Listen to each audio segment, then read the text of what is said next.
Jade Shadows is just around the corner, and with it, we're getting quite a few buffs and changes to the game, literally embracing power creep to the max. What's good, folks? It's KnightmareFrame here with a new Warframe video, coming at you with a short theorycraft video. I haven't done one of these in a hot minute, and this video is literally being released after my discussion topic on how damage meta is ruining the game. So I want you to understand how deep we're going into all of this power fantasy. This video in particular will give you an idea of how absurd things will get with the upcoming update, especially with the status reworks. Now, again, this is all theory crafting. We haven't gotten the update yet, but more like of a preparation video on what to look forward to in the update. And a few weapons and frames I highly recommend you on getting. And this is just for fun, just to see how things will be. A few status effects are getting reworked, and armor as a whole is getting tweaked, where there are no more armor and shield types, and damage bonuses will affect specific faction units. So, more consolidation.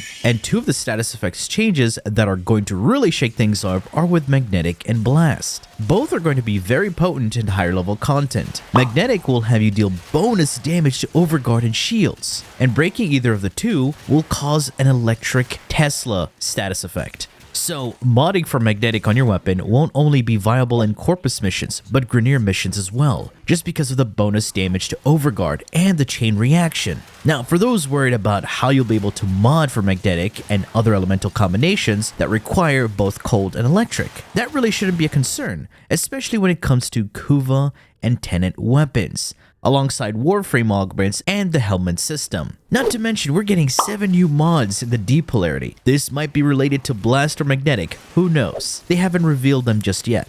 Blast is now literally embracing the whole Blast identity, where things go boom. And if you're a big fan of Kabloomies, then you're going to love this. Almost sounding like Ignitions from Destiny 2. So a blast, basically now when you get a proc on an enemy of blast, after delay, that blast has like a secondary explosion that deals a percentage of the damage that you dealt initially. Or if you get all the way to 10 stacks or kill the enemy, then that secondary detonation does a sum up of all the damage and does it in an AoE, so it hits enemies around it and it kind of spread the blast. So now picture this, something that can apply blast procs in quick succession and is able to prime them in a larger area. I know some of you already think about Epitaph, but no. First off, let's talk about different ways to spread Magnetic and also deal damage. Now, some of the main contenders right now are beam weapons, and one amazing tool for multiple procs while also having high status chance is the Kuva Nucor. Remember when this weapon was the best primer in the game because it can chain link enemies and has additional and hidden status procs?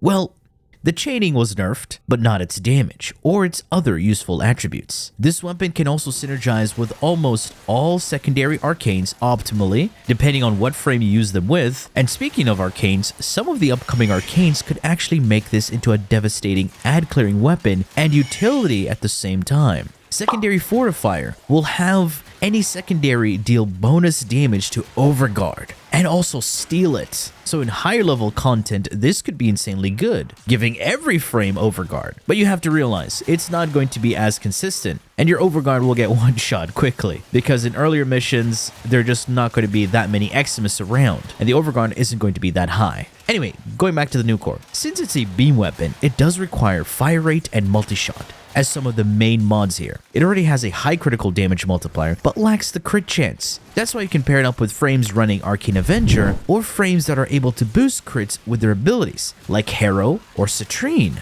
But Harrow offers something that helps a lot of guns. He provides fire rate and reload speed with one ability. Not only that, his fourth ability grants a massive critical chance increase. He always synergizes really well with this weapon. As you can see right here in the background footage, I'm using Harrow with the Kuva Nucor.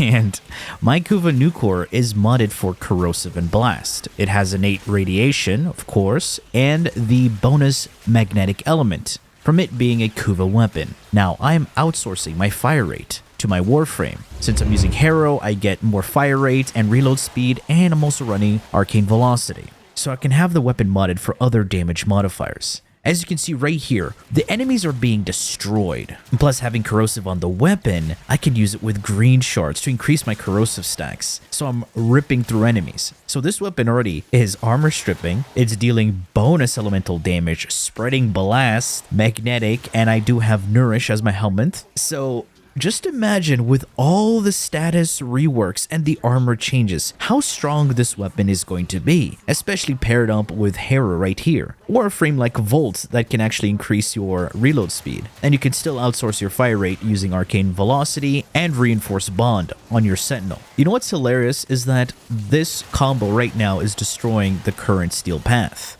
It is going to be easier with the upcoming update. Even though they're going to increase the health of the enemies, I still have viral, and they're not touching viral.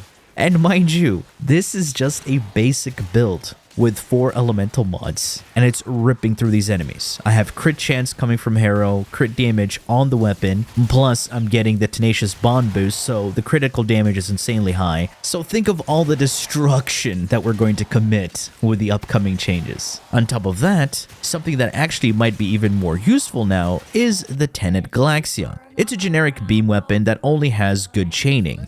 However, since it's a Tenet weapon, you can get bonus magnetic on it and mod it for corrosive, and with green shards, and while using the Nourish Helmet for the free viral. So you can have corrosive, magnetic, cold, and viral. Frames that can synergize really well on this weapon are Saren, Hydroid, and Lavos. Not to mention, with the cold status effect rework, capping cold procs will fully freeze enemies, which can synergize with a new arcane. I mean, this arcane will just be easier on Frost, but cold procs are also an increase to your critical damage. And using the new Galaxion augment, you're going to have pretty decent utility along with the bonus damage. And yes, the Epitaph, being the best utility weapons right now, has innate blast and cold procs with its quick tap fire. And you can mod it for whatever other element you want and still be able to proc those colds and blasts. So we'll see how this weapon will react with the new changes. Will it be able to deal a lot of damage with its quick tap fire or still remain as an amazing utility tool?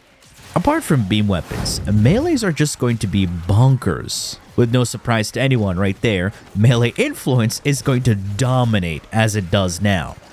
The ability to spread AoE electricity within a 20-meter radius alongside any modded or innate element is very powerful, and frames like Varuna are just going to make this devastation a lot more accessible because of her second ability. When you cast it, you're able to apply 5 random status effects at 10 stacks. So if you proc Blast, so when you kill that enemy with Blast, you're able to spread that Blast. And of course, if you have Magnetic on there, you're able to spread a portion of that. And if you pair her up with any melee equipped with the Melee Influence Arcane, well, the AoE damage meta is gonna go right through the roof. Highly recommend daggers like the Inadem because you can synergize with the Amalgam Argonac Metal Augur mod that can have you armor strip enemies with your dagger hits, along with their DOTs, killing enemies a lot easier. But this is just a small piece of the pie. We'll have to get our hands on these new changes before we can dive even deeper into this. So get yourselves prepped with some of these weapons and be ready to nuke and destroy the game. Of course, don't forget all the upcoming hotfixes and some items might be toned down a bit. That's just to be expected. That's pretty much all I have to say right now, because I'm also looking forward for the upcoming changes. So that has been it from me. I do hope you enjoyed and learned something from this video. If you did,